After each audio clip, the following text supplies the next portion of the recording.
Good morning, everybody. Hope everybody's doing well on this beautiful Sunday. So today we are in Lesson 3 in the Foundations, 1st and 2nd Chronicles book, God's Dwelling Place. And we'll be reading from 1 Chronicles 22, 5 through 16, then 1 Chronicles 28, 11 through 19, and 2 Chronicles 5. So starting off with 1 Chronicles 22, 5 through 16. Now David said, Solomon my son is young and inexperienced, and the house to be built for the Lord must be exceedingly magnificent, famous and glorious throughout all countries. I will now make preparation for it. So David made abundant preparations before his death. Then he called for his son Solomon and charged him to build a house for the Lord God of Israel. And David said to Solomon, My son, as for me, it was in my mind to build a house to the name of the Lord my God. But the word of the Lord came to me, saying, You have shed much blood and have made great wars. You shall not build a house for my name, because you have shed much blood on the earth in my sight. Behold, a son shall be born to you, who shall be a man of rest, and I will give him rest from all his enemies all around. His name shall be Solomon, for I will give him peace and quietness to Israel in his days. He shall build a house for my name, and he shall be my son, and I will be his father, and I will establish the throne of the kingdom over Israel forever. Now, my son, may the Lord be with you, and may you prosper and build the house of the Lord your God, as he has said to you. Only may the Lord give you the wisdom and understanding, and give you charge concerning Israel, that you may keep the law of the Lord your God. Then you will prosper if you take care to fulfill the statutes and judgments with which the Lord charged Moses concerning Israel. Be strong and of good courage. Do not fear nor be dismayed. Indeed, I have taken much trouble to prepare for the house of the Lord 100,000 talents of gold and 1,000,000 talents of silver and bronze and iron beyond measure, for it is so abundant. I prepared timber and stone also, and you may add to them. Moreover, there are workmen with you in abundance, woodsmen and stone cutters, and all types of skillful men for every kind of work. Of gold and silver and bronze and iron there is no limit. Arise and begin working, and the Lord be with you. Moving to 1 Chronicles 28, 11 through 19. Then David gave his son Solomon the plans for the vestibule, its houses, its treasuries, its upper chambers, its inner chambers, and the place of the mercy seat, and the plans for all that he had by the Spirit of the courts of the house of the Lord, and all of the chambers all around, all of the treasuries of the house of God, and the treasuries for all dedicated things. Also for the division of the priests and the Levites, for the work and the service of the house of the Lord, and for all the articles of service in the house of the Lord. He gave gold by weight for all things gold, for articles used in every kind of service. Also silver for all articles of silver by weight, for all articles used in every kind of service. The weight of the lampstands of gold, and the lamps of gold by weight for each lampstand and its lamps, for the lampstands of silver by weight, and the lampstands and its lamps, according to the use of each lampstand. And by weight he gave gold for the tables of the showbread, for each table, and for the silvers for the tables of silver. Also pure gold for the forks, the basins, the pitchers of pure gold, and the golden bowls. He gave gold by weight for every bowl, and for the silver bowls, silver by weight for every bowl. And refined gold by weight for the altar of incense, and for the construction of the chariot, that is, the gold cherubim that spread their wings and overshadowed the ark of the covenant of the Lord. All this, said David, the Lord made me understand in writing by his hand upon me all the works of these plans. 2 Chronicles 5. So all the work that Solomon had done for the house of the Lord was finished, and Solomon brought in the things which his father David had dedicated, the silver and the gold and all the furnishings. And he put them in the treasuries of the house of God. Now Solomon assembled the elders of Israel and all the heads of the tribes, the chief fathers of the children of Israel in Jerusalem, that they might bring the ark of the covenant of the Lord up from the city of David, which is Zion. Therefore all the men of Israel assembled with the king at the feast, which was in the 7th month. So all the elders of Israel came, and the Levites took up the ark. Then they brought up the ark, the tabernacle of the meeting, and all the holy furnishings that were in the tabernacle. The priests and the Levites brought them up. Also King Solomon and all the congregation of Israel who were assembled with him before the ark were sacrificing sheep and oxen that could not be counted or numbered for multitude. Then the priests brought in the ark of the covenant of the Lord to its place into the inner sanctuary of the temple, to the most holy place, under the wings of the cherubim. For the cherubim spread its wings over the place of the ark, and the cherubim overshadowed the ark and its poles. The poles extended so the end of the poles of the ark could be seen from the holy place in front of the inner sanctuary, but they could not be seen from the outside. And they are there to this day. Nothing was in the ark except the 2 tablets which Moses put there at Horeb when the Lord made a covenant with the children of Israel and when they had come out of Egypt. And it came to pass when the priests came out of the most holy place, for all the priests who were present had sanctified themselves without keeping to their divisions. And the Levites who were the singers, and those of Asaph and Heman and Jeduthun, with their sons and brethren, stood at the east end of the altar, clothed in white linen, having cymbals, stringed instruments, and harps, and with them 120 priests surrounding with trumpets. Indeed, it came to pass, when the trumpets and the singers were as one, to make one sound to be heard in praising and thanking the Lord, and when they lifted up their voice with the trumpets and cymbals and instruments of music, praised the Lord, saying, For he is good, for his mercy endures forever. The house of the Lord was filled with a cloud, so that the priests could not continue ministering because of the cloud, for the glory of the Lord filled the house of God. So kind of moving to the introduction here, after David became king of Israel, God helped the nation defeat the Philistines. And with the greatest enemy subdued, David made provisions to move the ark of God to Jerusalem, where it was placed in the midst of the tabernacle that David had erected for it. And although a great celebration occurred when the ark reached its destination, David was not satisfied with the temporary nation or the structure of the ark. Why do you think that was?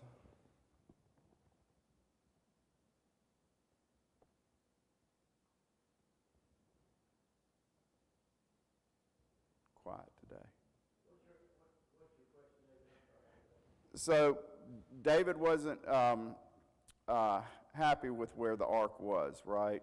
As he reflected upon this, he began thinking about building a temple for the Lord. And then revealing this desire to the prophet Nathan, David said, See now, I dwell in the house of the cedar, but the ark of the covenant of the Lord is under tent curtains. First of all, they're moving it to Jerusalem, but from Shiloh, where it was before. And, I mean, this is a step in the direction of permanent arrangement, but then this is all part of David's desire to build a permanent house for God, which, this all started back with him saying to Nathan, the prophet, it's really not right for me to be living in a permanent house of cedar, and the house and the ark of the covenant of God is in a tent. So that's not what that sort of beginning. I think it kind of, David felt guilty, right? He did. And of course, the response back from God was, through Nathan, was, I've been fine with it the way it is. I've led you to successful battles and all that. I heard a preacher, one of our preachers say some years ago that God didn't want them to build one. That was the essence of his answer back to David. But I don't think that's true at all. I mean, I just think he was simply saying to him, this is not the time, and you're not the man. Build a temple, and after you, it'll be done. But don't worry about it right now, in essence, is what he's saying. Everything's okay. You're He wanted a man more of peace than of war, which David certainly was. God arranged to have that man by his providence. Anybody else? Okay. Revealing this desire to prophet Nathan, David said, "See now I dwell in the house of cedar, but the ark of the covenant of the Lord is under tent curtains." Nathan initially responded to the king's idea positively, but he would soon learn that it was not God's plan for David to build the temple. Consequently, the Lord instructed the prophet to go back to the king with a different message. Nathan reminded David that God had never asked, "Why have you not built me a house of cedar?" And again, back to your point, Jim, he wasn't unhappy with where it was, right? He had not given any command to do anything different at that point. He also assured the king that God would eventually appoint a place for my people in Israel. Most importantly, Nathan told David, "The Lord will build you a house." This promise indicated God's intention to establish David's royal line. He, rather than David, would be the one building. The Lord would build David's house into a dynasty. David would not construct the temple, but one of his sons would. Revealing this plan, Nathan relayed God's words. "And it shall be, when your days are fulfilled, when you must go to be with your fathers, that I will set up your seed after you, who will be of your sons, and I will establish his kingdom. He shall build me a house, and I will establish his throne forever." Verses 11 and 12. Because he believed God's promise, David began preparing for the temple that his son Solomon would build. He did this by gathering workers and appointing masons to cut hewn stones to build the house of God. Additionally, David prepared iron in abundance for the nails of the doors, and the gates for the joints, and the bronze in abundance beyond measure, and cedar in abundance. Explaining why he did this, David said, "Solomon my son is young and inexperienced, and the house to be built for the Lord must be exceedingly magnificent, famous and glorious throughout all countries. I will now make preparation for it." Therefore, David made abundant preparations before his death, and David did not build the temple, but he helped make it possible for Solomon to do so. So think about all the nails of the doors, the gates and the joints, and all the things, all the stones that were cut. Typically, I think about going to a lumber yard or going to Home Depot and buying some things, right? But I can't imagine all this being done by hand. You know, no power tools, no power equipment, no cranes, things like that, and how long and the planning that it would take to figure out, and the mathematics involved, right? Like, we're going to need X amount of stones, X amount of nails, that kind of thing. And I believe at some point they actually made more than what they needed to in preparation for this. When Solomon became Israel's king, he understood his task for David had previously charged. "Now, my son, may the Lord be with you, and may you prosper and build the house of the Lord your God, as he has said to you. Only may the Lord give you wisdom and understanding, and give you charge concerning Israel, that you may keep the law of the Lord your God." Some supplies were gathered, some help was available, and the assignment was clear. King Solomon had to build the temple, and he would do so. So David preparing for the temple. When David first proposed to build a permanent house for God, the Lord refused his offer. The temple would not be built by David. Nevertheless, Israel's king played a key role in the temple's construction by gathering both workers and supplies. Explaining his participation, David cited two reasons. First, Solomon was young and inexperienced. Why would that matter?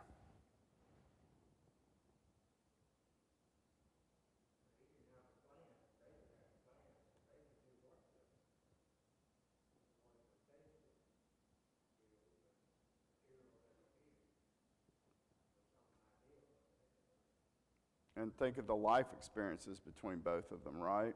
And David having gone to these wars, led a country, these things, and Solomon's just rising up to this point, right? And being tasked with creating possibly, or the most magnificent place in the entire world at the time, right? And preparing it for the Lord. Anybody else around that?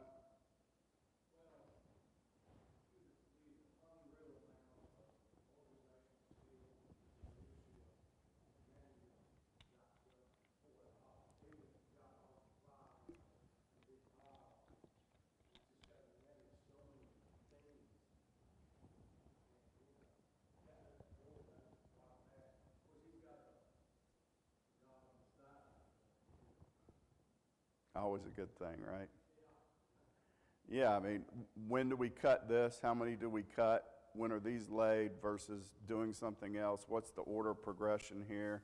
You know, certain things can't be done before others. Otherwise, you're going to have to go back and fix it. You know, all those organizational skills that Doug talked about. Absolutely.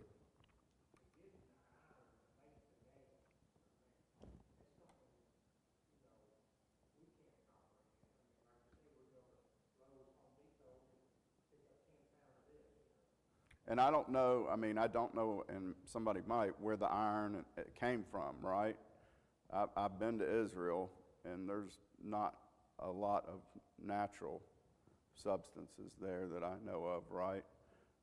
So did they import it? How long did it take to be imported? How long did it take to purify it, melt it, form it? You know, I remember we had in our house a very old railroad spike. And I don't know if you've seen one of those. I think it was from the 1800s. And it was extremely crude and it was rusted and whatever, but it was not formed by modern means, right? And I'm sure even those means that was formed from was probably a lot better than what they had back then to do it too, right? Like, so there was a lot of manual labor, right? And a lot of thought processes put behind this.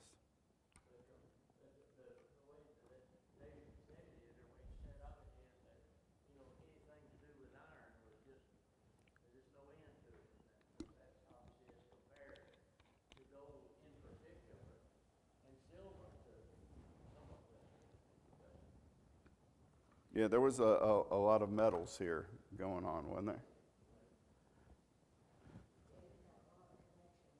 He did, yes, and conquered a lot of places, right, too, and so, but I don't know where it came from, but I imagine it was not all intrinsic to Israel itself, would be my guess.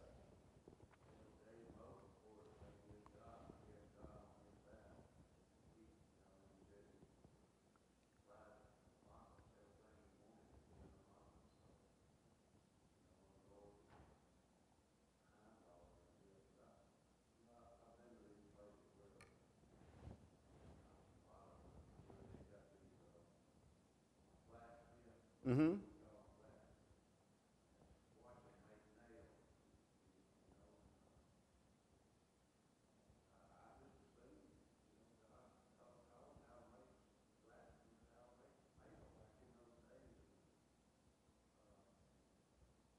Provided them with the knowledge somehow.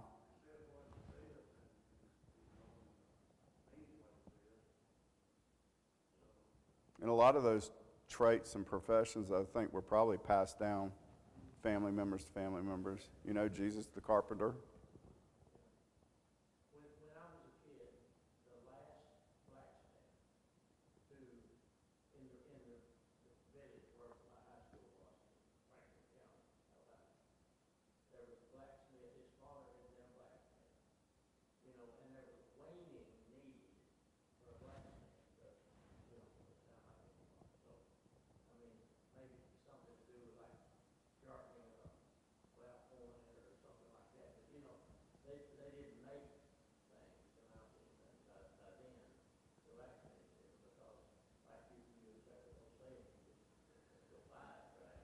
Yeah.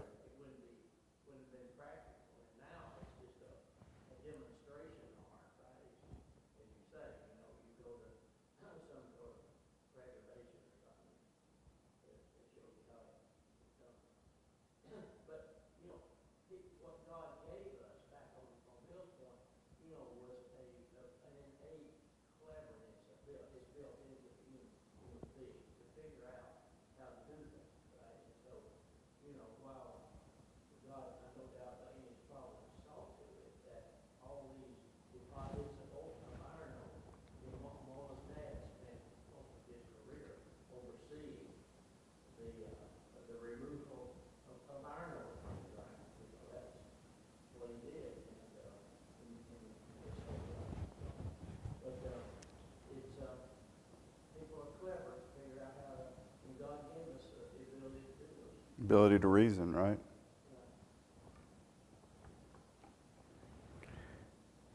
All right. Again, first, Solomon was young and experienced, therefore he needed the guidance and input from the older king that David could provide. Second, the project was extremely important, for as David observed, the house to be built for the Lord must be exceedingly magnificent, famous, and glorious throughout all the countries. This was no ordinary project. God deserved the very best. So I think hard for me to think in terms of building a temple for the Lord, right? But when I think about families getting together for Christmas or things like that, what do they typically do? They bring out their best china, or they bring out this, or they decorate their house to the best of their ability, those kind of things, and preparing for the best. But that has no comparison whatsoever to what's going on here, right? And building the house for the Lord, and all the Lord that has done for David, for Israel, for the Jews, and for mankind, right? And still continues to do. But, we could give, I'm sure, lots of examples of how people in today's world, want to do something magnificent, or whatever. But again, too, in our society, a lot of that is, it's not so much magnificent. I want to outdo, he just bought a Porsche, so I want to buy a Ferrari, right? It's always kind of this one-upness, as opposed to doing it for things for the right reasons and doing it for an unselfish reason. Having made the necessary preparations to begin construction, David spoke with Solomon and charged him to build a house for the Lord God of Israel. And over the course of the conversation, David explained how he intended to accomplish this task, but was not allowed to do so, again, because he had shed so much blood. Revealing why God kept him from doing so, he recounted the Lord's response. You have shed much blood, and you have made great wars. You shall not build a house for my name, because you have shed much blood on the earth in my sight. The contrast between David, who was a man of war, and Solomon, who would enjoy unprecedented peace, is emphasized. Although some have attempted to connect God's refusal to allow David to build the temple to the law, we have no reason to think that David failed to perform the purification rituals assigned by it. It's possible to see parallels between David's situation and Moses's. Noting these, Bible commentator Peter J. Leithart wrote, Moses dies with the rebels and does not enter the rest of the land. David does not enter into the rest of the temple. Neither Moses nor David is cut off from Yahweh. Their personal sins are forgiven, but both are cut off from enjoying the full fruit of their labors. Perhaps more clear, however, is the parallel between David's inability to build the first temple and the inability of the line of Davidic kings to rebuild the temple when the Jews are allowed to return from Babylonian captivity.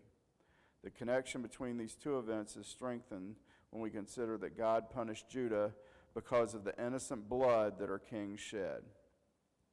Regardless, Solomon was the individual God selected to build the temple, and before his birth, the Lord identified him by name and described what he would do. Consequently, David encouraged him not only to accomplish this task, but also to remain faithful to God while doing so. He said, Only the Lord may give you the wisdom and understanding and give you charge concerning Israel, that you may keep the law of the Lord your God. Plans have been made, supplies have been gathered. Because it was time to build, David urged, Arise and begin working, and the Lord be with you. Any comments about any of that from anyone? All right. So God's plan for the temple.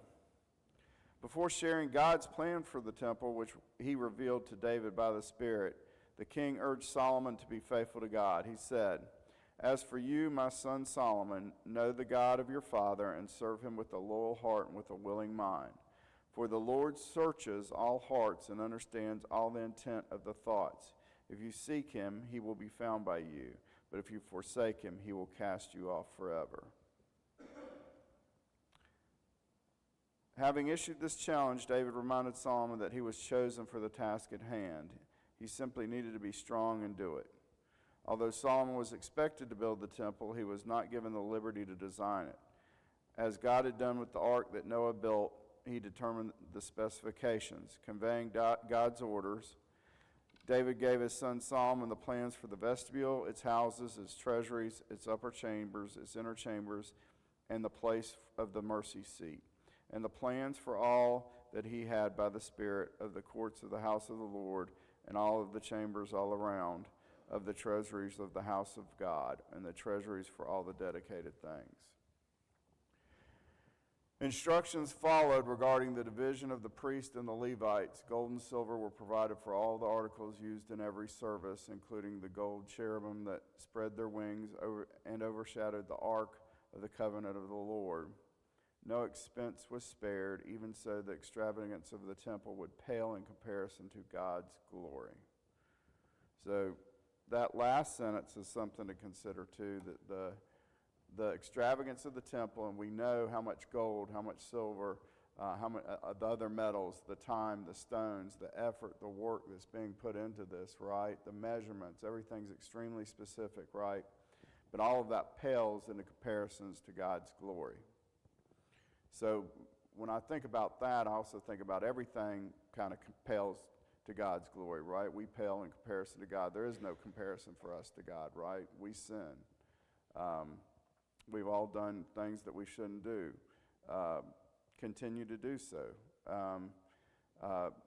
But by God's grace and sending his only begotten Son down to earth and dying on that cruel cross of Calvary, we have a chance to go to heaven, right?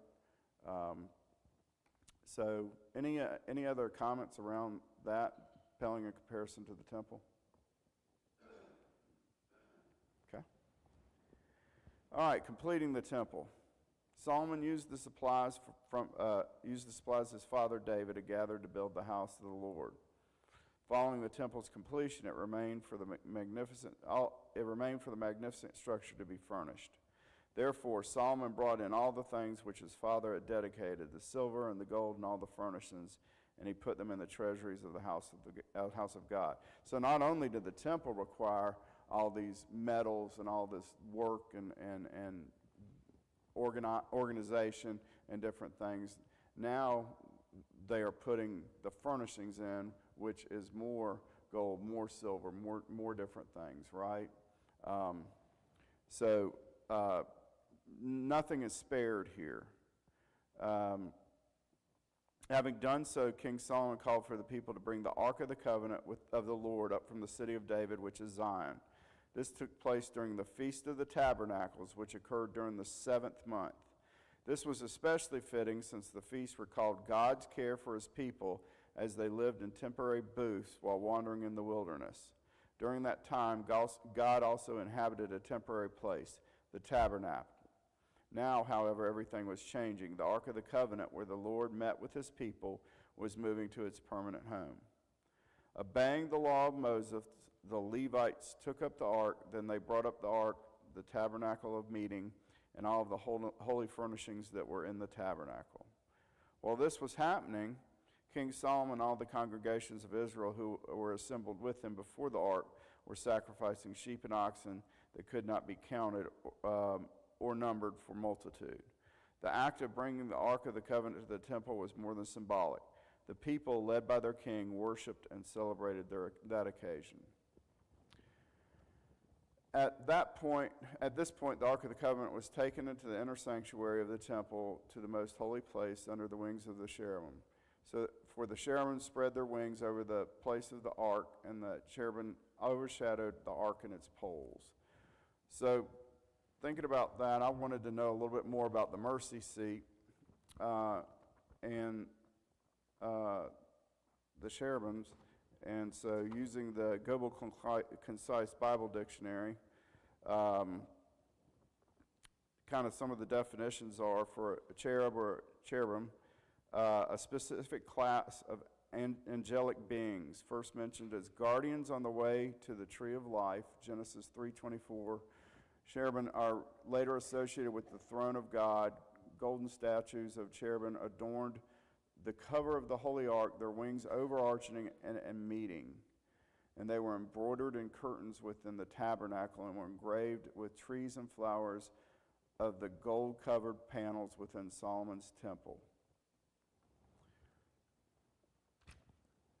And then the mercy seat. Translation of the Hebrew word for the lid of the Ark of the Covenant, Ark of the Testimony, NIV, where once a year in Old Testament times on the Day of Atonement, Israel's high priest sprinkled sacrificial blood. Specifically, the mercy seat was the space on the lid between the cherubim. So I always like to find out a little bit more while I'm doing some research.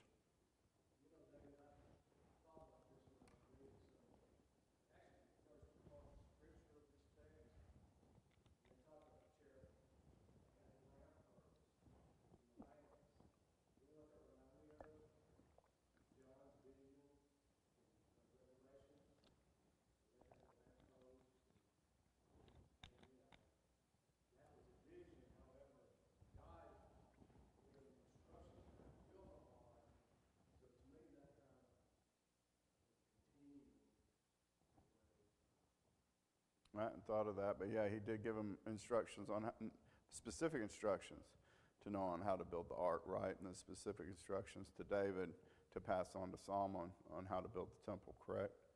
So,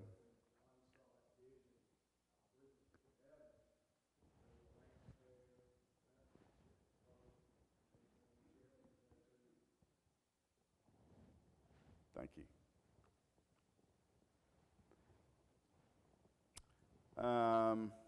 After the ark was transported to the most holy place, a celebration of praise erupted.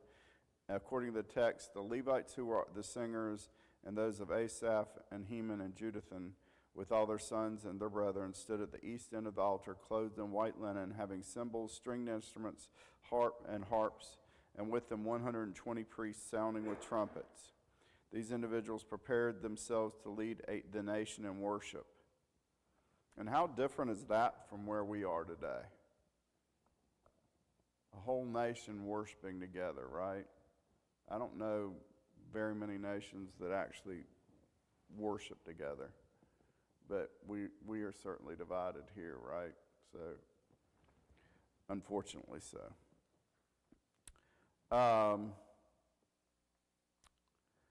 The refrain was simple yet revealing. They sang, "For he is good, for his mercy endures forever." Despite the difficulties that the nation endured, God's goodness never wavered. Despite their sins and shortcomings, his mercy was steadfast. And while the people praised God, the house of the Lord was filled with a cloud, so that the priests could not continue ministering because of the cloud. For the glory of the Lord filled the house of the Lord. There was no doubt about God's presence. He had been with his people in the cloud at the Sinai, and he was with his people in the cloud in the temple that Solomon built. God never forgot his people, and they had not forgotten him. So moving to applications. First one is David's instructions to Solomon about faithfulness remind us of what God expects from his followers. Our service to him must be more than compulsory. We must dedicate ourselves to him with a loyal heart and with a willing mind. This is similar to what Jesus urged when he declared, "You shall love the Lord your God with all your heart, with all your soul, and with all your mind." The second one is, although the text describes what Solomon was able to accomplish by building the temple and placing the Ark of the Covenant in the most holy place, it never loses sight of God's role in bringing the events to pass. God delivered the people from Egyptian bondage. God promised David that his son would build the temple. God filled the temple with his glory in response to the praise and thanksgiving of the people. God is with his people in a special way, and his presence is undeniable. Any comments about either one of those applications?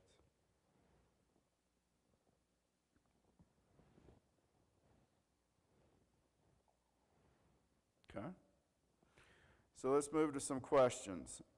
Number one, why did David prepare for the building of the temple?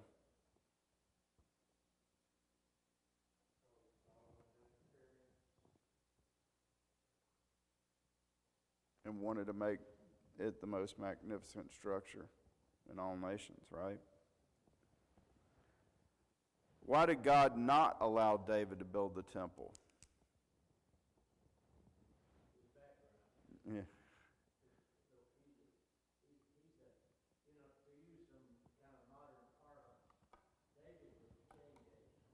Okay. He came in and took over all the nations around about, defeated them all, and got everything ready for the next phase. And then, in God's providence, he brought in a different kind of king, the next time. And there was a reign of peace then, which built upon David's, what all that David had done in breaking things, so to speak, to get where they were. And just thinking about David, I mean, a different kind of man than David could have said, okay, you won't let me build it, I'm done. But instead, of course, he loved his family, loved his son, clearly. But he wanted to do what God wanted done here, so he did all this work ahead to get everything ready. David was a warrior, right? And the time and place when he was king and what he had to do, as you mentioned, needed a warrior. That's it. It took a while. Yeah. And now it was time for peace. What did David ask the Lord to give Solomon? That's exactly right. Who had David gathered to help construct the temple?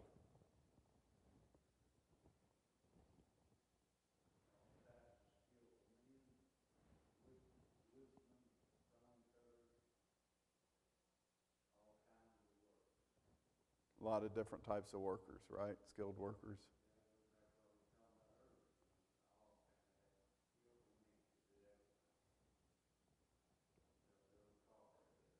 Except build a car? That would have been an impressive feat. That's right.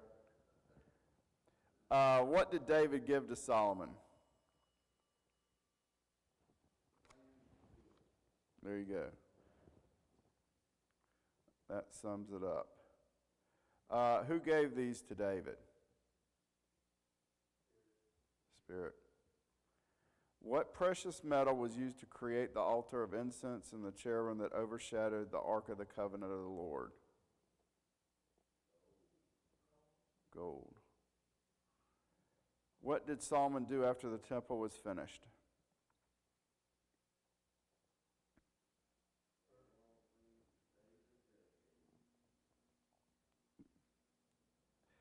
What items were in the Ark of the Covenant?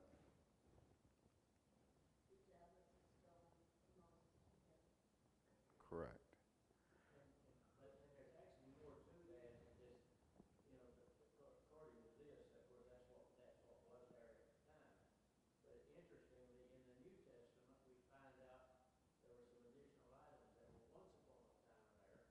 In fact, in the tabernacle, in Hebrews 9 and 4, it has a little thumbnail sketch here about what took place here. About the tabernacle, which is the holy place, and so having a golden altar of incense and the Ark of the Covenant covered on all sides with gold, in which was a golden jar holding the manna, Aaron's staff which budded, and the tablets of the covenant. So somewhere along the line in their battles and moving of the ark and all that, they apparently lost or they were stolen, whatever, everything but these tablets. Excellent point. Thank you. And last question, what did the people sing about God?